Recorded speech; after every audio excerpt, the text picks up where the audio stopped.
Hey, let me encourage you with something that you probably already know, but I believe this will encourage you and give you strength no matter where you feel like you are in life right now.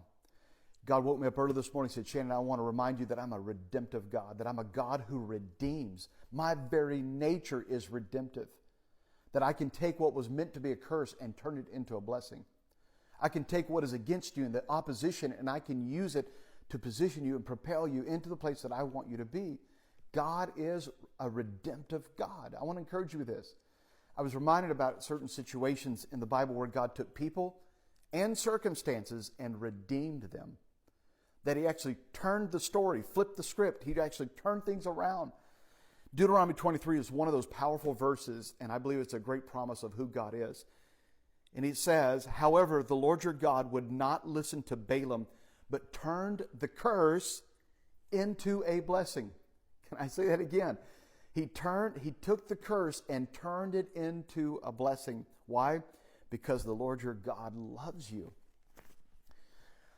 God was calling His people to a place of blessing, into a land of promise, and their enemy hired a guy to pronounce a curse over their life. It is said that this Balaam was actually using divination and witchcraft to pronounce a blessing. Now, listen, I would love for life to be so simple and just God said do it, and we're going to do it without struggle, without warfare, without opposition, without people doubting us, all of that. It'd be great to be that way, but that's not the case. Even Paul told us in Ephesians 6 that, hey guys, you're going to have things that have come against you. Sometimes we think that things are against us means that we're out of the will of God. I can't tell you how many times over the years, I felt like I was in a struggle. I felt like things were against, things were not working smoothly. And I would have a number of religious people come to me and says, you must be out of the will of God. Something's going on in your life. You need to get right. And I'm thinking, can it not be just maybe we're doing what God asked us to do? And it could be like what Paul said in Ephesians 6, that we are going to wrestle against, not flesh and blood, but against principalities and powers and rulers of darkness and spiritual wickedness in high places. 3-4 times he says against. You're going to have things that are against you. And anytime you set out to do God's will, the enemy hates it. You're going to have things that are against you. And sometimes it's people. Sometimes the enemy can use people to be a force against you. And you and I have to make sure that we don't get our eyes on people and know that it's a spiritual force to discourage us and to come against us. And it's not just us. It's the work of God. It's the purpose of God that He wants to do in our life. I was reminded of Joseph. Joseph shared his dream. God gave him a dream. Do you have dreams and goals and ambitions? I know you do.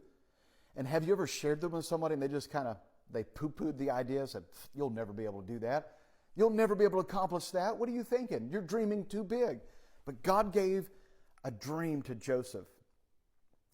And Joseph was tested even by his own family. But look with this. I thought about how God used Joseph's life, but it wasn't always easy. There was incredible opposition that came in his life. But think about this.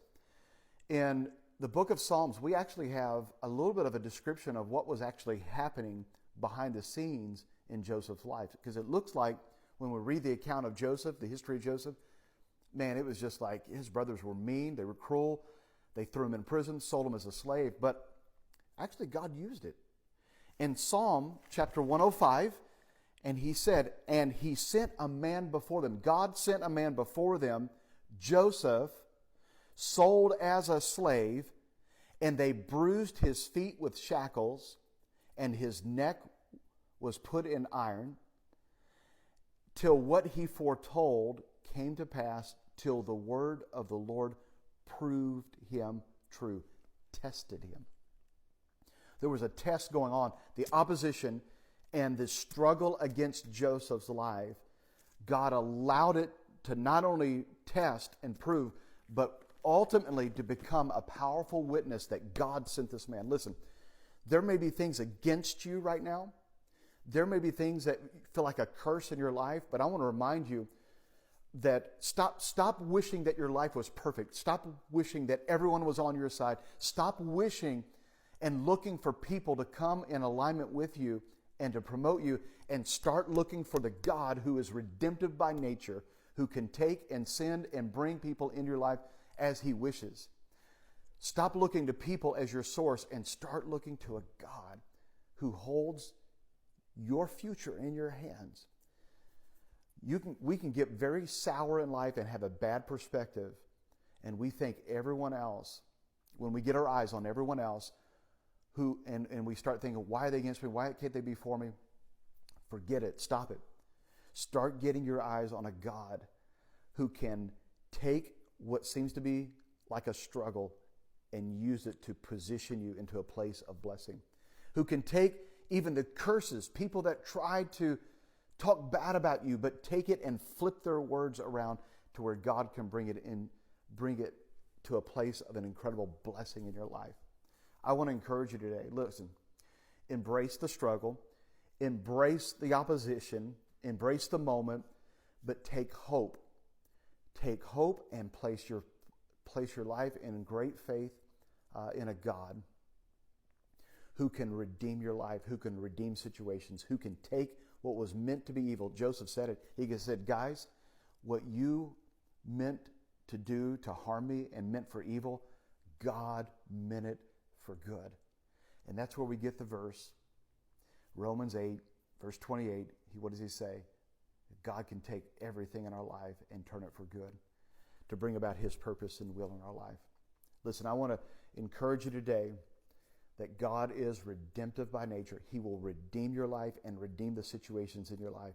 You may be in a dark moment right now, but I'm telling you, there is a dawning of a new day, and I can't wait for the next chapter of your life to be written, because this may be the dark chapter, but the next chapter is where God is going to bring you into a place of promise. He's going to fulfill everything he promised over your life if you keep your eyes on him and keep your faith in God. God is a redemptive God.